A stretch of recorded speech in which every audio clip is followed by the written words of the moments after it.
Good morning, everyone, and thank you for joining us on this lovely Tuesday. We're going to give everyone a minute to settle in and join, and we will get things going.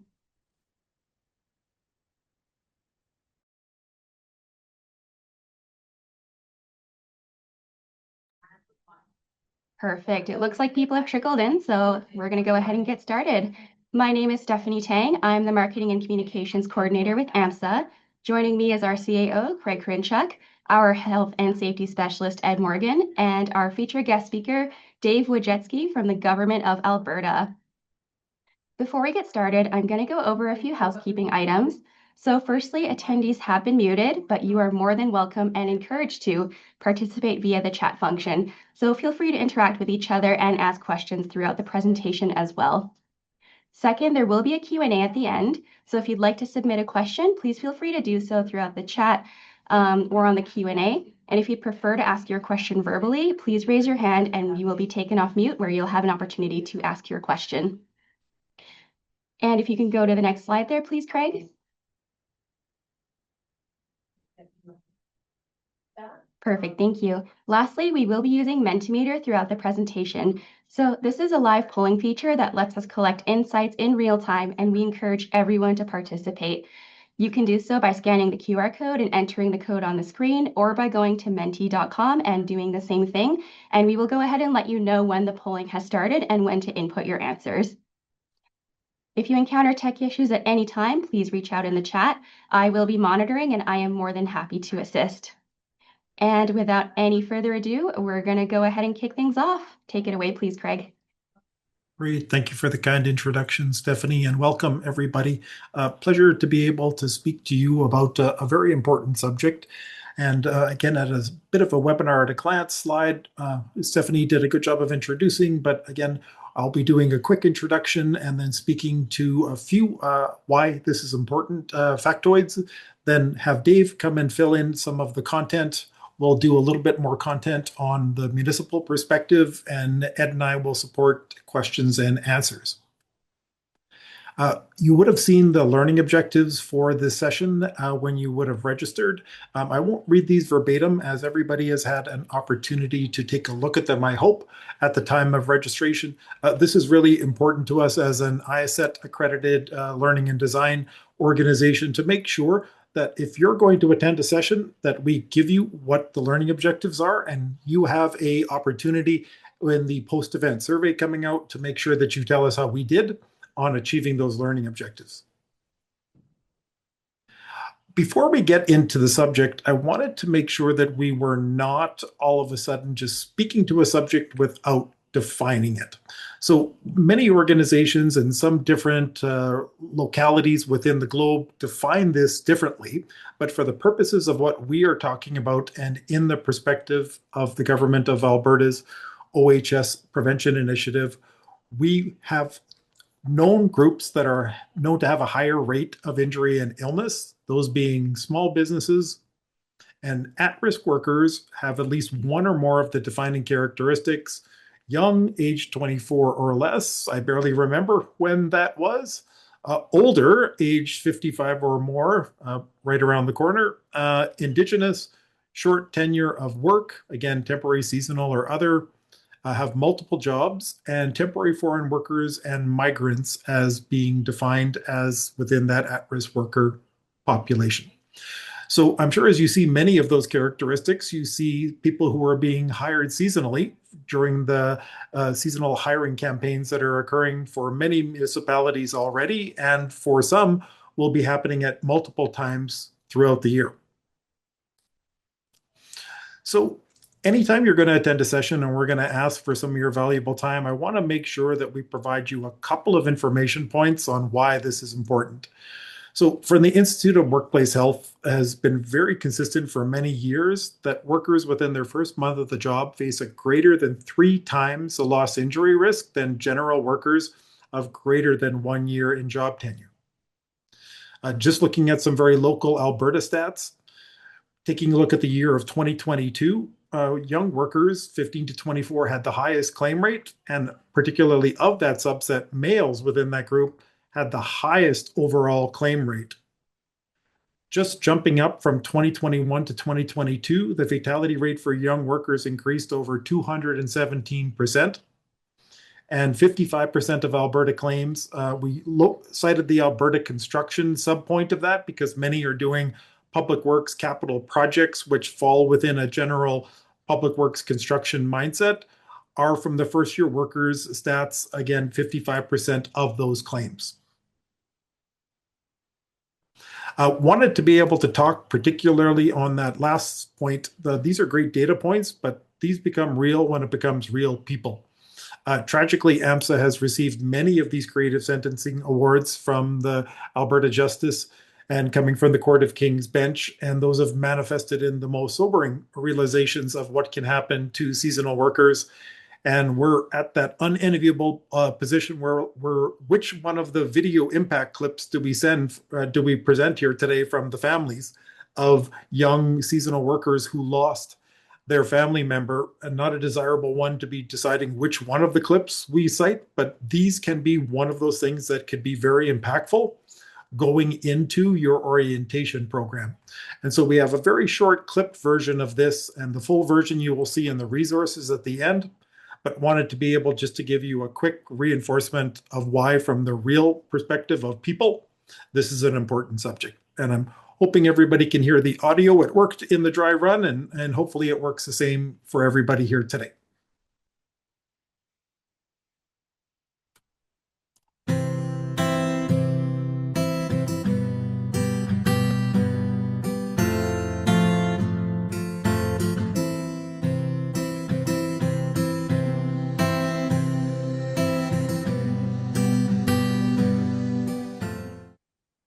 Make sure you do that extra safety effort, because it may take an extra 5 minutes, but it may save somebody a lifetime of hurt. That's my message for today.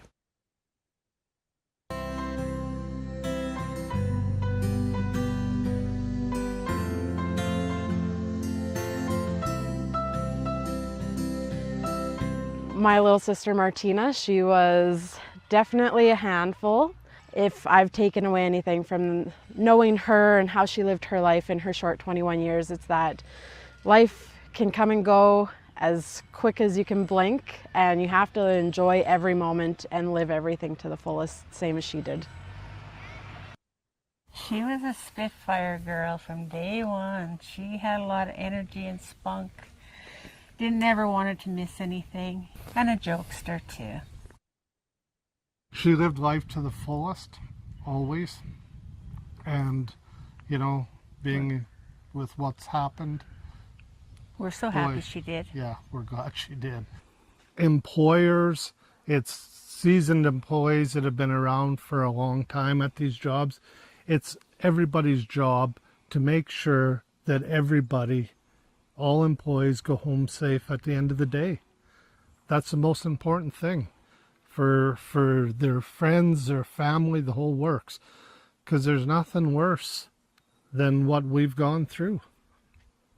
You know, you have a piece of your heart that's ripped out and can never be replaced. You know, it gets easier with time. It never gets better, but it gets easier. It's easier to deal with as each day, each year goes by. It gets a little easier, but it never gets better, and it never will.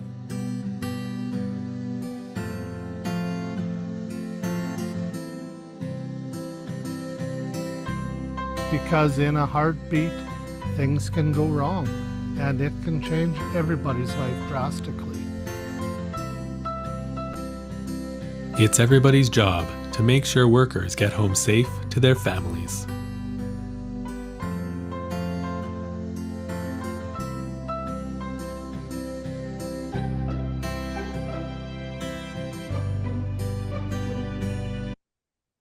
Yeah, certainly hoping that one brought everything back home for everybody, as I'm sure it did. And so on the note of taking a look from our worksite party obligations, thought it was certainly appropriate to bring in the Government of Alberta from Jobs, Economy, Trade, Immigration. And without further ado, it's my great pleasure to introduce Dave Wojcicki, a good friend of AMSA, who has been great supporters of our injury prevention initiatives. And without further ado, on to you, sir. Thanks, Craig, and welcome everybody. Really appreciate the opportunity to come and speak to you today from the government perspective and give you an idea of what we're looking at, what we've been up to, and how we connect to our certifying partners and our health and safety associations, but also to yourselves. So again, thank you. Before we begin, just a little disclaimer. I won't read it word for word, but essentially this just kind of says the information that I'm giving you here today is right and valid as of today. If you're viewing the recording, it's on the date of the recording, not when you're viewing the recording. And just because the things can change, numbers can change, information can change, and legislation can change. So I'm going to do the best. I'm not going to lead you down a path where you can't come back from or understand. But yeah, just I'm going to do my best to give you relevant information from our perspective. So what we're looking at today is I'm going to go through some stats. Try not to fall asleep if possible, but we will go through those. Talk a little bit about the inspection programs that we're providing at the government. Talk about prevention, what we're doing before something happens and how we're getting out to people to talk to about it. Some of the resources that we have that are free and available to everyone in Alberta and what good groups like AMSA is doing with them. And any questions and who to contact if something happens. A lot of the information that we're going to be presenting here in these stats are pulled from categories. There's no real definition or legislative component to what an at-risk worker is. We use kind of a variety, but we're going to give you a really good snapshot of what's going on. And then AMSA is just going to get into what they do best and taking that information and showing you what they do. They know your industry and they know the people that they're in contact with and the problems and issues that you run into. So I'll give you that higher view, and then AMSA can drill down into their useful information for you. So to start us off, I just wanted to build on what Craig first had on his slide when he talked about the statistics, and what we're seeing here is a reflection of that. The young workers are the ones who are getting hurt the most. The types of injuries that they are under that are affecting them and are being undertaken, but that doesn't mean that other workers aren't affected by that as well. We can see a leading gender or sex being male coming out of these occupations. This is not specific to municipalities, this slide here, but we see a reflection in it in most industries as it goes about. Leading injuries, sprains, strains, and tears, your MSDs and your MSIs, and the leading part of injury is, your backs and your shoulders from that sedentary work to that of activity as we go through. Thanks, Rick. Fatalities. Unfortunately, this is a reality here in Alberta. We wish to see that number drop, and we have seen some drops as it goes over the course of years, but a worrying trend that has been happening is a rise in fatalities. The data that I'm providing to you today is good up until 2024. That's government takes a long time to get through the approval process and to make sure that any information that we are putting out about the past is fully accepted and vetted by ourselves and WCB. But I can tell you that 2025 is, at first glance, looking to have the same worrying trend of a large increase and staying at a high rate for fatalities. And this group that we're talking to, these groups that you're bringing in for the seasonal work, young workers and new workers coming in are top of the list for ones that are overrepresented in our fatalities and in our injuries. So what are we doing from a government perspective? Well, we're trying to get out there a little bit more. I won't go through everything. All of my slides will be provided as part of the recording, and Stephanie has, and AMSA has my permission to share any of this with you. The one thing I did want to highlight is the increase in the amount of orders that we're writing. And nobody really wants to see an OHS officer come to their workplace, but the officers are writing these orders more often, not as a punitive measure, but as a way for tracking. It's going to increase our ability to data mine and to do the research and to make sure that we're seeing a better picture of what's out there in the community. It's also beneficial to the employer because it gives you a stated time, a connection to the legislation, and a deadline to work from.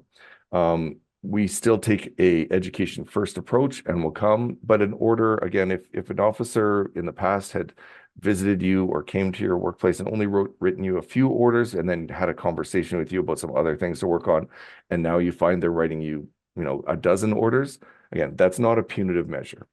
The other side of that number is that we are putting a lot of focus on at-risk industries and at-risk types of workplaces. So with those, we are going to see an increase in the number of orders as well.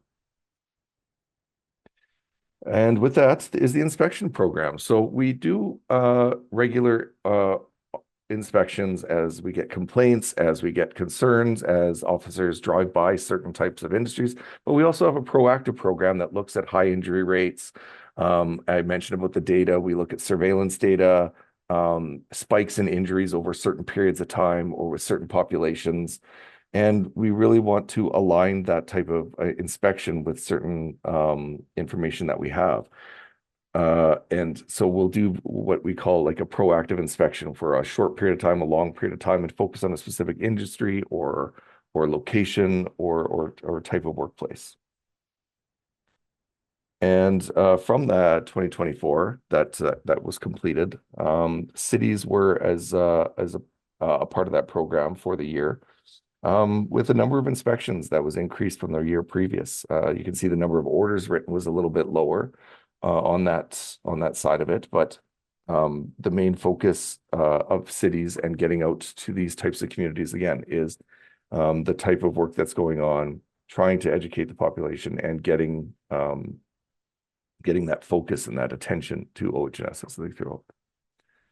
And moving forward to last year and this year is municipal districts are going to be visited, as well as towns and villages. So we're going to be going out to more rural areas, to areas that we maybe don't get to very often or as often as we'd like to. I'm not sure if I kept the slide in this because I'm trying to be a little bit more brief, but we are having officers dedicated to some of our rural centers now. So there won't be someone coming from a city for a short visit. There'll be someone in a Cold Lake area, in a Medicine Hat area who's dedicated to that area to build relationships and to answer questions and camaraderie with the community itself. And Dave, I think the other item of materiality is the major projects initiative. Again, that is there, and I know from a content perspective, we're seeing some crossover there at times where they have capital projects greater than a certain thresholds for $1 million of construction, and are seeing officers certainly arriving from that point as well. Yeah, that's a great point, Craig. Thank you. And it's a newer program, and yeah, we're are still working on the best approach and way and amounts. And I believe that you have some questions on that or some information on that later on as well. So yeah, stay tuned for that. So what are we doing with and how are we helping? Well, we're surveillance. I mentioned a little bit of our data trending and what we're doing. We do an annual injury, illness, and fatality report that tracks what's going on. That includes our potentially serious incidents. And we have a health and safety association have a member specific. So we get our PSIs broken down by the type of health and safety association or certifying partner that we deal with. In 2025, there were 216 PSIs reported to us, and that was quite the increase from the previous years. A number of letters were sent out as when the program first came out. There was a bit of a flourish of information that came, and then after that, it died down a little bit. And PSIs are actually part of legislation. So we just sent a little reminder to certain industry groups and certain employers that, this isn't a one and done type of information, that this information is put into reports and it has the potential to save lives and to identify these at-risk positions and higher risk positions. As always, hopefully this is very familiar too, is our prevention initiative. These are injuries, illnesses that happen at workplaces, no matter how big or how small, and can occur at any time of year and anywhere, with your slips, trips, and falls, psychosocial hazards, and musculoskeletal disorders. Earlier on a slide, you noticed the sprains, strains, and tears being universally the #1 type of injury claim that's identified through all age groups and nearly all industry sectors. Slips, trips, and falls are just something that unfortunately is an awareness that we continue to see in the top 10 in WCB claims, and want to continue that. And psychosocial hazards are just present at every workplace, and we're trying really hard to become getting ahead of it and a leader, and giving employers and workers the tools they need to identify and to mitigate those. With a part of the prevention initiative, we also focus on certain population groups and focus areas, including small businesses and workers with vulnerabilities. Craig mentioned that in his initial slide with his statistics, but we're looking at young workers and new workers. We include with that. Again, that first 6 months, year on the job, when that individual doesn't know what they're doing around a lot of other people who do, they're just almost 3 times more likely to get hurt or injured or worse in those cases. We're seeing older workers, people staying in the workplace longer. I think we have 4 generations in the workplace at the moment now, and how we're getting that information across and expressing that information is a challenge for any workplace. Indigenous workers, short tenure, multiple jobs, gig workers, seasonal workers. These are ones that we try to focus on, and as notoriously populations that are really hard to reach out to. So that's why we rely on, great organizations like AMSA and yourselves coming to something like this and informing yourself, letting us know how we're missing these gaps, what we can do to fill those gaps, and working with you to try to get this information into the hands of the individuals and the employers that need it. And this is the portal, hopefully, again, something very familiar with that with yourselves. You can see the latest, that those are more up-to-date, things that have just been either evergreened or created or on there are popular. Those are going to be your go-to. The prevention initiative is highlighted there, that has our yearly reports, and languages, which I'll get into here in a minute. So we're trying to get our information into more languages and more accessible for people. A large portion of our work is adaptation by yourselves and by our lovely partners at Health and Safety Associations. This is an example of one of our resources that, unfortunately, from a government perspective, has to apply to everybody. We have a really hard time doing industry-specific types of resources, posters, and information, because what the government people access our information in a very generic sense, in a very generic tone. So what we're able to do is to provide this information to our industry partners. The example here is Continuing Care Safety Association, which took our poster, took all of the information, took the work that was done by industry experts and ergonomists, and put it on their letterhead under their colors with their logo on it, so that it's going to be identifiable to the people who are working there. It's not going to be seen as a government resource. It's going to be seen as a continuing care resource. And AMSA has a number of resources that they've done in this fashion as well. And hopefully the municipalities are able to take those and put your city or location on that as well. With our languages, as I mentioned, we are translating all, if not nearly all, of our resources into these 7 languages that are on here. These are brought by a central processing entity within our communications department that have chosen these languages.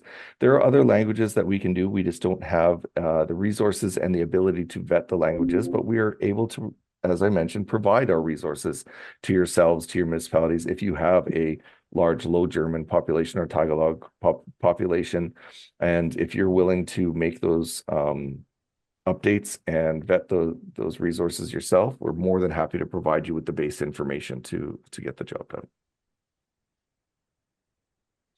Our searchable legislation, hopefully something, again, familiar to all of you.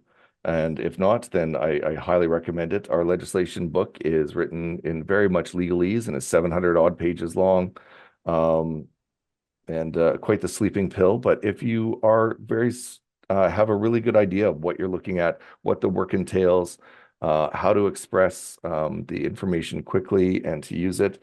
Our legislation is used millions of times by people all over the world, and is quite the great resource for getting that information. And we want you to use it as much as possible. We want you to download the information. We want you to save it, search it, screenshot it, use it in your presentations, put it on the back of agendas, use it in your, our goal is to get the information out to as many people as possible. And if we can help you do that, we're more than happy to do it. This next slide is just an example of what it looks like. If you search a certain piece of legislation and we have a resource back to our resource portal that connects with that information, we'll have a link to it there. On the one side is the quick reference guide. You have the ability to add just the pieces of legislation that are interesting to you into a quick reference. And from there, as I mentioned, download, print, share, screenshot, do whatever you want with it from there. We have some upcoming free webinars similar to this, but with a different focus. Building foundations, one that we do with WCB to talk about building those safe, fair, and healthy workplaces. A day of mourning webinar as preparation for that day, and the information and everything going around. We do work with employment standards and looking for young workers and as well new workers on not just pay and benefits, but focus and a webinar dedicated directly to them, and as well as disability management. So those are all the ones that are upcoming, and the link at the top is where you can see the schedule for upcoming is from there. Reporting a concern, letting us know about what we can't know. There's only 180 odd officers for the entire province of Alberta. So unless something happens or we get a complaint, it's a very low possibility that we're going to make it into your area unless it's on our proactive inspection program. And we want to hear from you. You can call in or send a message completely anonymously. We want to take that education first approach as well. So just a reminder on that. This list, again, will be provided by to AMSA, so you don't need to kind of write it down or search for it individually. And these are all just kind of things that I talked about and where you can get more information on anything I brought up here today. So with that, I just wanted to say again, thank you for the opportunity to kick you off here as AMSA drills down into the important meat of today. And just to let you know that we are here. We're here to help, and we can't help if you don't let us know what you need help with. So please reach out through AMSA, through the link before, or to myself, and let us know how we can help you have a healthy and safe day, week, month, and season. Great. Thank you very much, Dave. And I believe you're staying around for the Q&A towards the end there for questions. Yeah, I'll definitely stick around and monitor the chat, stick around afterwards, and my email is provided if there's questions following the presentation as well. Great. Thank you very much. All right. So mindful of our time here with 30 minutes and wanting to leave lots of time for us to have questions. If you'll permit, I'll do a fairly high-level overview so that we have enough time to, of course, to get through our polls, because we want to hear from you, and we also want to be able to make sure we have time for Q&A. Thought it would be very helpful to be able to go back to what we've heard from you. This is a good opportunity for us to reaffirm. When we have polled you in the past at past vulnerable worker webinars, we've said, appreciate there's not always a typical seasonal hires, but what we heard from you was largely in public works and capital projects for these types of positions, largely laborers, operators that were happening, construction, major projects related activities. Similarly, heard some specialty ones related to student groups, and then of course just other that didn't neatly fit into other programs. And the other part that we wanted to reaffirm is what we heard from you in resources that you need. And this was a mix of tools, resources. Okay, when somebody comes to an orientation, we need this. We have a common task. How can you help us with the field level risk assessment, with the tailboard for somebody to be able to work on a crew? But we also heard very particular things. Give us the business case. What are the stats? What are the materials that we can be able to bring to our leadership to be able to make a case for more resources, more time while we're doing our orientations.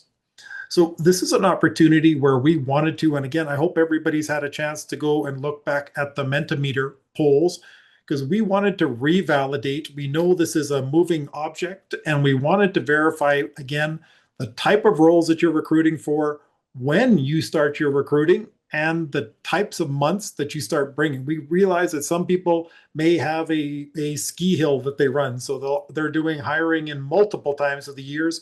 And we want to make sure that we understand how, so that we can better support you on when you're doing your types of recruitment. So if everybody wants, again, go back to your menti.com. This is the use code in case you haven't already signed in. And again, you could do this mobile device or otherwise, and wanted to be able to make sure that we can get your input. So the QR code is up here as well. Anybody can come and be able to answer at any time, but wanted to make sure that we ask you, what are the seasonal worker roles that you're hiring for? So free text, everybody, please feel welcome to be able to respond. And anybody who has a technical note here, please put it into the chat if you're having a problem, and Stephanie can see if she can help you with being able to use the poll. And again, encourage everybody to scan and get your active participation. We don't get any better without feedback on where we're doing well or where we have opportunities.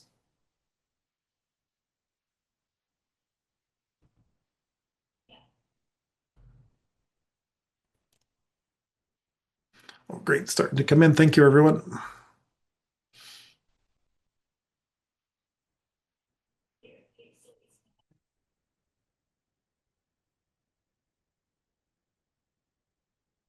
All right, so they're still coming in. That's great.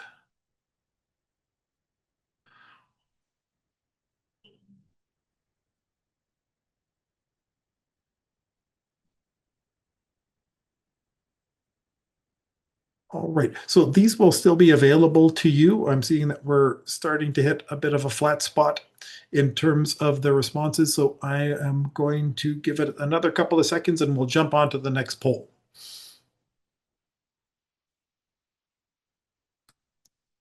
All right, so what months do you start recruiting in? Great, I see how some people have already jumped in. Again, whatever seasons, I appreciate we don't have monolithic municipalities, so just respond with your own experience. That would be appreciated. Oh, some start as early as January. Wow. February.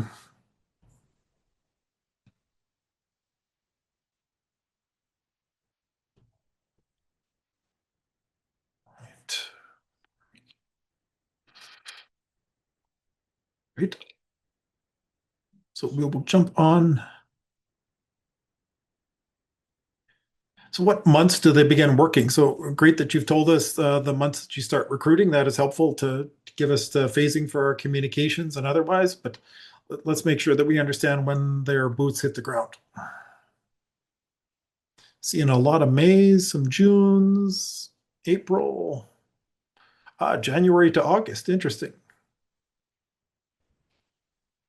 May to October.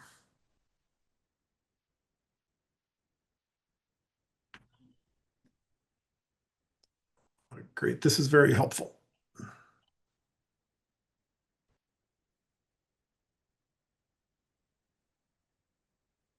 All right.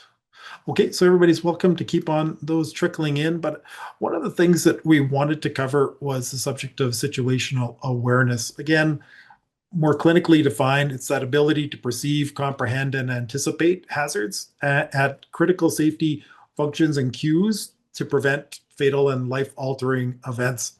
And you're going to see, just on that note, while I'm appreciative that we have OHS prevention initiatives of musculoskeletal injury, slips, trips, and falls, and psychosocial hazards, those are important subjects, and from a WCB perspective are causing a lot of claims and a lot of claim costs that are going to municipalities.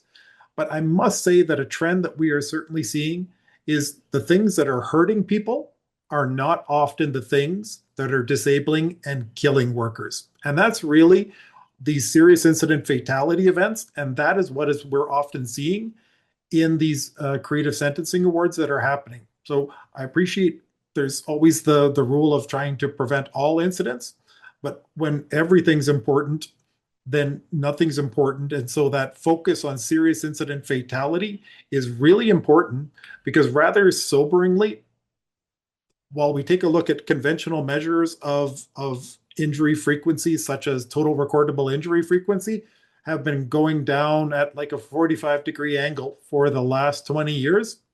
But that fatality line in the bottom has almost not moved at all in the last 15 to 20 years. And that really represents the things that hurt people are the line going down, and the things that disable and kill people is the one that is not changing almost at all. And in some cases is going up. So from a situational awareness, you start off with that first level perception. It's that head on a swivel. You're actively scanning and noticing for hazards in the workplace. Second level, you're comprehending and understanding what you're seeing. What does that mean? And that can be particularly important if you're a young worker and still doing some at times supervision of other peers. From a projection, again, you're predicting future things, and that takes times and exposure to workplaces to build those capabilities. So what could be the challenge potentially with having people who have limited situational awareness, such as at-risk workers? Some may not have had a part-time job or a summer job before. So they're also going to places that have unfamiliar work sites and routes. Cognitively, you've got lots of change and lots of things to learn. New equipment, working with people, working with public, could be pressure or even just perceived pressure to perform. How you look in front of your peers, that could drive down things like less questioning and fewer stop work decisions.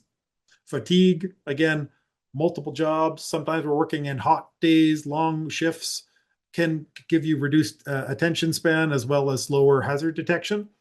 And working alone and out of sight, which can cause many things in terms of delayed response and in terms of delayed corrections. So this is meant at a glance, and I appreciate that municipalities are very complex, but many challenges that you have to support safe workplaces. One, compressed onboarding. Often you have a very short period of time to onboard seasonal workers.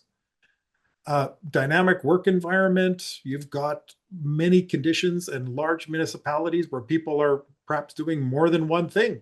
So changing work environment, and if you don't have a lot of exposure to work environments and hazards, that can be very challenging. We just spoke about situational awareness, and we're going to spend a fair bit of time trying to give this focus on terms of high energy hazards as well as line of fire. These type of hazards can be very unforgiving for young and for seasonal workers who don't have exposure and have different levels of hazard awareness.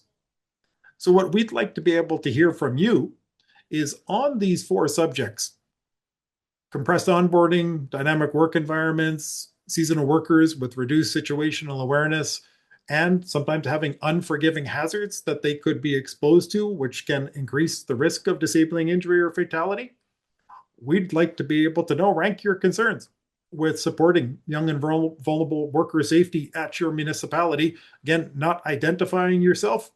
What is your biggest concerns if you had to rank them from 1 to 4? 1 being most important, 4 being, don't want to say least important, but out of the 4 respectively.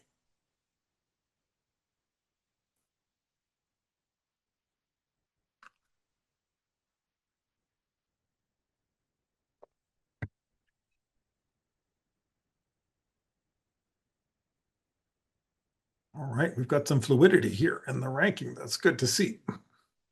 People are open to change. That's great.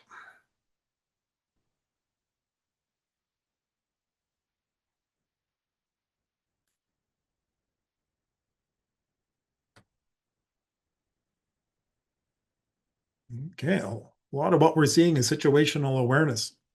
This also from a generational perspective can be challenging with ranging attention spans, people's focus on things here as well. So this is great to see. I appreciate people's time and feedback. Again, these polls will remain open for those who want to be able to speak.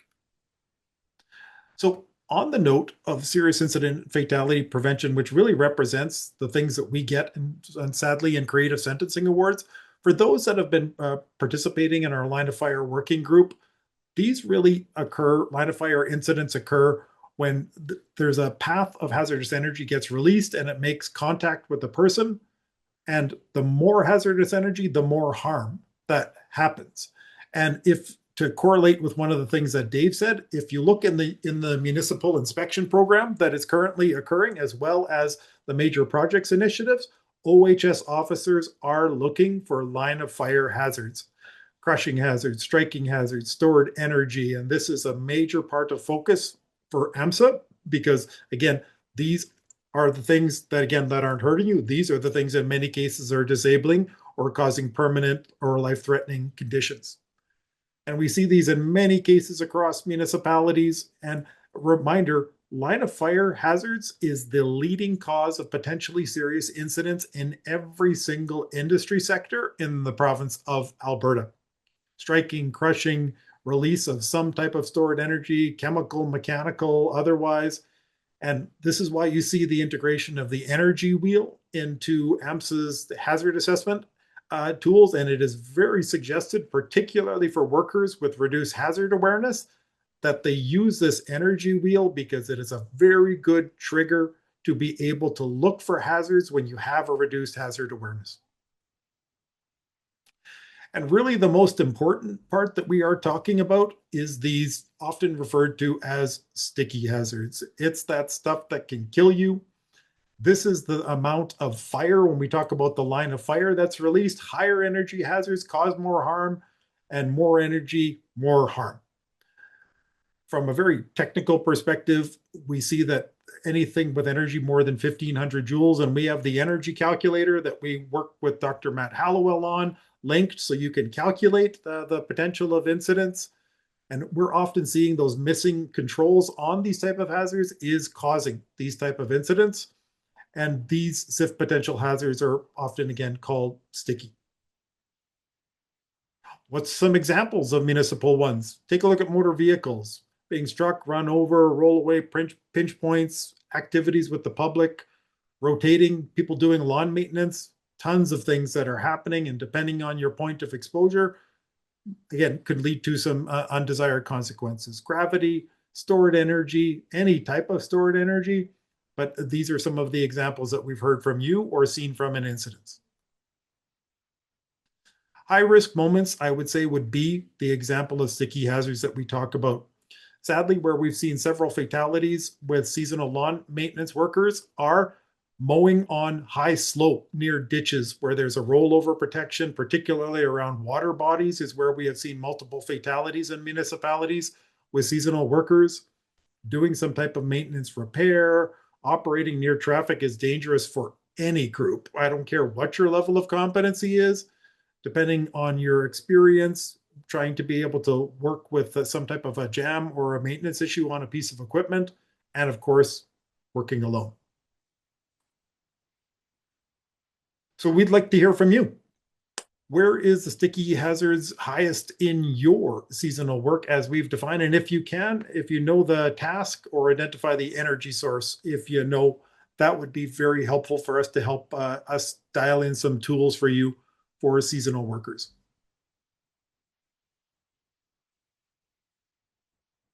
Traffic, rotating equipment, mowing, working alone, mowing on slopes, very consistent with what we're seeing. For those that have taken the AMSA lawn maintenance course, it speaks particularly to slope instability with lawn maintenance equipment and rollover, ROPS and FOPS protection for people and general guidelines. Traffic, of course, working around water. Great, this is all helpful information.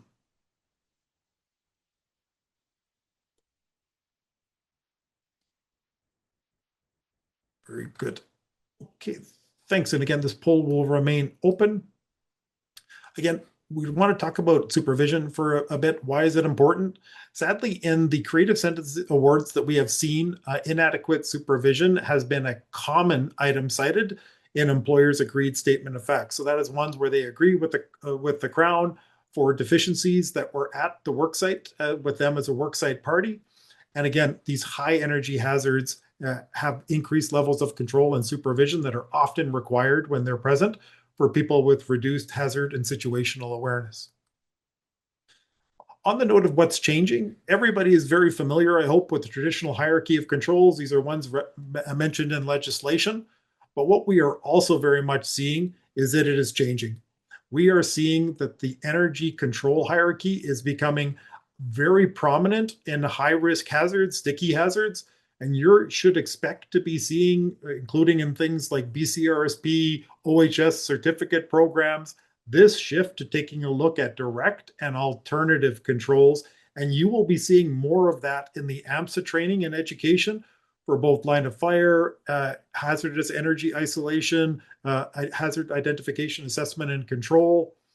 And you'll see again these key principles where you don't have a direct control, having to have two alternative controls at least that are present in two or more categories. And so for those who participate in our other line of fire and serious incident fatality prevention, expect to be seeing more of these. And if you have questions, we're happy to support these as well. So on supervisory, these may be some models that you may wish to look at. What are your models of supervision? Particularly when it comes to high-risk hazards. Again, this is not something that is legislated. This is just a general sample framework that was created saying, hey, for baseline supervision, you don't have high-risk sticky hazards. You've got somebody, here's the level of check-ins that are going to be done. As they start progressing, do you have enhanced supervision? As they start giving some additional exposure to higher risk hazards and perhaps have less levels of work where they're in more remote areas, do you get to close supervision? And where you have people already exposed to changing conditions, things, do you go to more of a continuous supervision or oversight model? So again, food for thought and things that we're happy to take and for further development to support the subject. Wanted to be able to hand over to Ed here in 2 seconds to help support, but the AMSA resources that we have here are speaking very much. You say, hey, Craig, you pointed out a problem, give us some solutions. These are the lawn maintenance safety toolkits that have many of the tailboards, the hazard assessments, checklists that you've been asking for orientations. We have a document library which has similar forms. If you're looking for those video clips to put in your orientations of the tragic 2 victim impact statements, you're welcome to take those. Our injury prevention campaigns, whether they be aquatic, if you're hiring for lifeguards and other things, our line of fire, psychological, they're all under and for free in our injury prevention campaigns.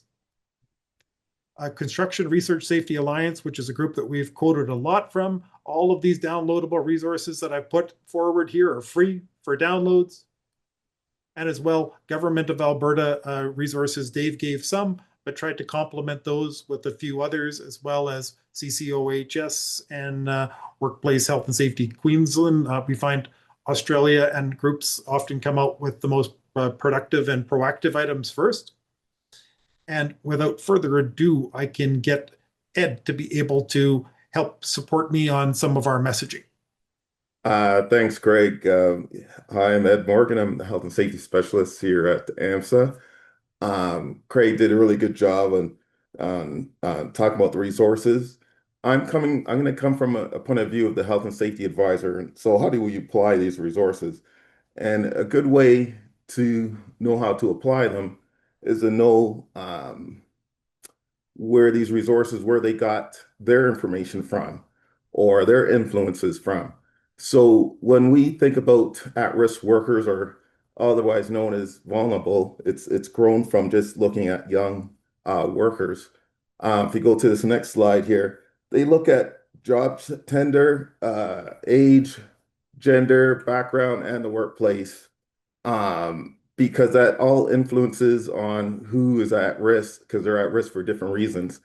I won't go through every single study or article that was done, but many of the resources developed by the Government of Alberta, WorkSafe BC, Ontario Labor come from these studies, and this will be part of this slide deck. What's really cool is that these studies are from, majority of them that are used by high income or Western countries or high income countries. They as the World Bank likes to call it. A lot of the best research was done in Canada, was done in Ontario, was done in Alberta through USC, through University of Regina. And here are a couple ones I want to touch on. One is Craig mentioned earlier about the Institute of Work and Health. The president of that, Peter Smith, as you see here in the first two our resources, is the one, and Dave talked about this as well, came up with through evidence-based research over a 10-year period. They looked at the incidents that occurred from high risk to just lost time claims, and they found that within the first year that so new workers, not just young workers, are most vulnerable. Also, there were studies on psychosocial impact on the workforce and how it impacts young people. And part of the issues are they in a safe environment, or are they feel in a safe environment to state if they think they're not ready for a task, or they had any safety risks. And Turner and Tucker have done a lot on the importance of supervisors signaling that commitment to safety, so the new or young workers feel they can be coached. This is just a little breakdown of how why it occurs in the first year, the high risk. If you press the click again there, this is that was the difference between male and female, and how men are more susceptible. Why? Is it because of risk perception and their risk tolerance? A bit of it, and their brain's still forming, but a lot of it is because they do the higher risk jobs, the labor intensive jobs. So hence that's higher risk. And then this one really shows by month where the incidents occur. So it happens in the first 2 months. If you can click again, Craig, there, and then it significantly drops around a 9-month period. So that's how you know why, and that may really help your onboarding, or if you have to convince your leadership why it's important to put more emphasis on onboarding, especially for young people, especially for new workers in general. Next slide there. So among our clientele, among our membership, seasonal workers, seasonal work is the biggest concern here, and the Mentimeter surveys have shown that. The breakup of a seasonal worker, look at the different characteristics. They're very similar to the characteristics of the at-risk workers that both Dave and Craig talked about. New to the job, younger demographic, newer Canadians, or moving from other provinces to Alberta because our economy is a little bit better than some of theirs. Not a lot of job experience. English is a second language. So when you onboard people, you want to look at 3 things. Now, I know you're a safety person and you may not have impact amongst operations or HR, but take these slides with you or whatever and look at what you want to focus on. So depending on the type of work, because everyone has different situations, you may need to put more emphasis on oversight versus how the work is designed. And work design is like not just the work environment, but how you schedule the shifts and who does what. Can the new person handle the capacity of the work, or physically can handle it? And then that will impact your training and learning. So at the front end, and I know as safety person, we're told at the last second when a new person comes on, get in front of it if you can. HR has to be in sync with operations in terms of recruitment and job description. Are you recruiting the right people for the demands of the job? Is the work design capable for the capabilities of your workforce? Are you trying to make people who do too much have less people do more? And that's almost one of the most common traits for high risk and sticky events. And I guess we're done there, but I try to bring it in because we're losing time, and I'll leave 5 minutes for discussions and responses. Thanks, Greg. Oh, great. Thanks. And sorry for having the short period of time. Feel like I was in Academy Awards there. It was like, I'm here to music. I was getting the cane too. So to make sure we've got an opportunity for Q&A. So Stephanie, if you could please assist us with any questions or chat, or if there's somebody who wants to come off mic to be able to ask a question, we're certainly here to be able to answer anyone's questions.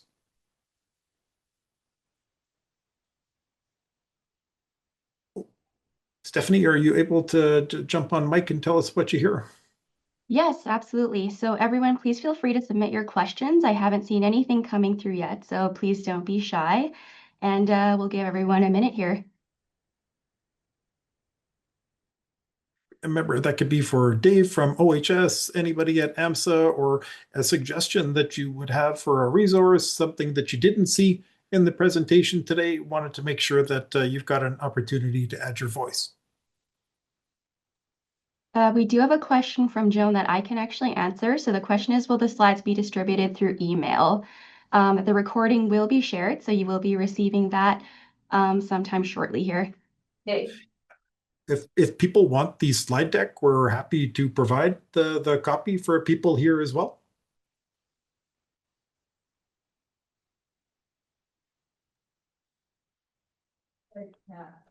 All right, we've got a And we'll quiet. give her a minute. Yeah. There's another question, and it says, I'm curious how the Alberta government is focusing on capital projects. So Dave, from your side, I'm sure if that's going to cross over into the major projects initiative for those greater than 5 mil and the oversight that's happening. Yeah, See I municipalities certainly in the crosshairs of many of that. yeah, I don't have too much more to add to it than that, and what's already out there. There's the process is as going. The parameters are around. I've heard a little bit of feedback on the amount that is there, as prices just maybe weren't quite the same as when they first initiated the project a few years ago in thinking, and how that the officers are going to come around for those. I think it's just important to remember that the officers are, again, a resource and are there for education and to and are a tool to use to make that site as healthy and safe as it can be. There's not too much more that I can really add. If there's anything specific other than just the focus and the parameters around it, I'm happy to answer that question. But if it does get into something specific rather than something for the group, please just send me an email or go through AMSA for that, and I can make sure that you get a really thorough answer to your question. And for those that attend our safety council meetings or take a look at our OHS compliance snapshot that takes a look at the number of inspections, re-inspections, orders, we're now getting the information that breaks it out by the source of the inspection program. So you can see how many inspections were driven from the major projects inspection program compared to the municipal inspection program, compared to if it's going to be general complaints or otherwise that cause the inspection. We're now just getting access to that after Q3 of 2025. So you'll see that breakout of the initiative that drove the inspection to help give you a sense of how many were driven by the major projects program. Perfect. We have 2 other questions I think we can touch on before we wrap. One is, are these aspects included in supervisory courses such as leadership training or orientation training? Yeah, and when you say are these aspects, which could I get a little guidance on which of the aspects you're particularly asking about so I could give you a better answer? For sure. So Doreen, if you could, that would be great. We'll move on to the next question in the meantime. This one is, can you provide additional information on PSIs? As I understand, it is tied to corrective actions. Does that mean every instant investigation, or are there severity thresholds? From our aspect in legislation, you're correct. It's the incident has to have had a likelihood of causing a very serious injury or illness or a fatality, and there is a reasonable idea or cause that something could have been done to prevent that. There is a bit of wiggle room there. I mean, we are talking about the potential for something to happen as it goes. So there is going to be a bit of work on the employer's end or the industry end during the submission to say what or how severe that could have happened or what the corrective measures could have been, knowing that that's a snapshot in time. My advice is to submit, and they will get back to you and let you know if oh, this doesn't meet the requirements, this doesn't meet the submission. The form is pretty slimmed down and easy to fill out. I know that there's a lot of paperwork anyway, so it's easy for me to say as somebody who doesn't actually write them. But yeah, as the incident happens, I would say go on the side of caution, and because it is legislated, fill out the form and go from there. Dave, in my understanding, not to put you on the spot, was the threshold that OHS was interpreting through was the likelihood of an inpatient admission or higher. So that was the trigger. Is that still correct, or has that changed? That it's a really the legislation itself is it's just serious injury or illness. I think the interpretation would say that, how serious could it be if you did not go to the hospital or did not become an inpatient at it? So that's kind of the step we've taken. But, again, we're talking about an injury that could have happened. So it's kind of hard to kind of say that. Again, like I said, I would err on the side of caution if something happened and you're like, oh, that really could have been bad. It's in my opinion, worth it to just fill out the form and go through it if you feel.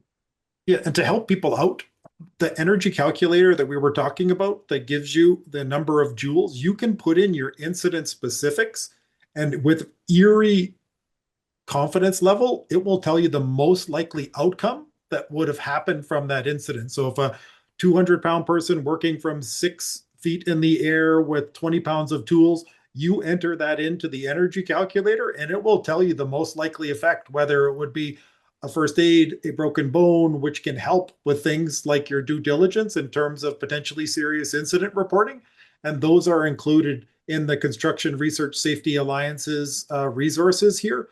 And this year we are integrating that energy calculator into our website upgrade to allow members to have easier access to doing those type of real-time calculations. And I know we're running out of time here, but I want to jump in during the respond addition to her question on onboarding, and you're right there. Like what I was trying to talk about is that the operations and HR are not always in line with us as the health and safety professional, and there are things that you have to do at the front end on just the job hiring. Are you getting the right people for the right job description? Sometimes HR, they only look at who interviews best, not necessarily what the job demands are. In classic cases are in aquatic swim pool situations, you may have 4 lifeguards that are 120 pounds, but there's no one for people my size or bigger, and so you need some bigger lifeguards. Or landscaping where you have to water plants at different heights.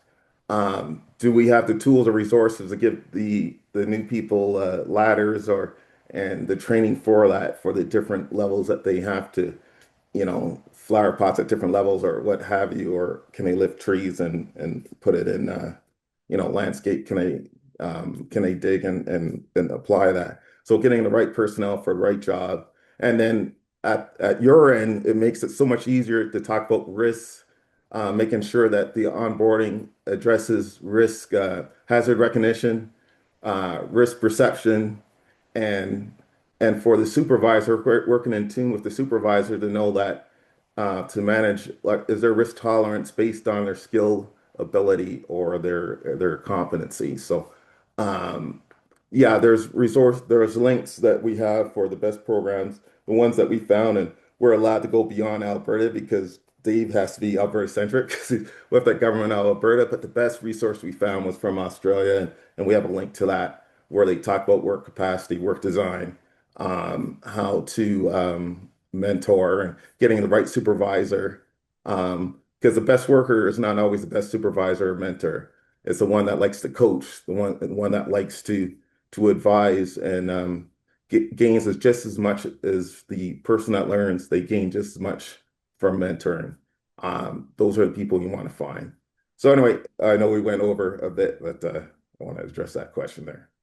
And to answer partially the previous question, yes, the AMSA supervisors course has been significantly updated in the last year, including some new aquatics filming at local aquatic centers to try and reflect on the type of jobs that are happening at the municipalities.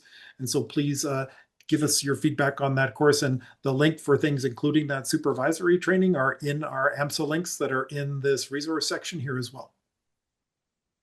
Perfect. And I know we are over time. We did have one more hand up. I'm not sure if we wanted to take that question or direct it to. Let's take it if people will give us that grace. I'd hate to take people's time and not take a question.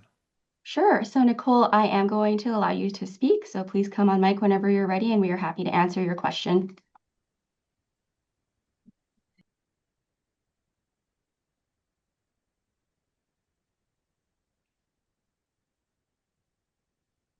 May have lost Nicola. Oh, or maybe she's on mute. We don't know. Oh.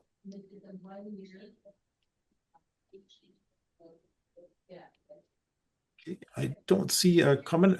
Maybe Nicole, if you're available, you could take yourself off mute, or Stephanie could do so. If not, if you want to submit any of your questions, we'll be happy to take that comment and get back to you offline. Okay, not hearing anyone here from anyone else or seeing in the chat. Just wanted to close with some gratitude. Thank you. We've taken an hour out of your time and are hoping that we heard your voice and that we're going to take some of your comments to improve our training. And if you have questions after this, you watch this on a video on demand afterwards, we're always open to be able to take your questions. A thank you to Stephanie, Ed, and to Dave for helping to support the webinar for today. And with that, I thank everybody and wish you a good day.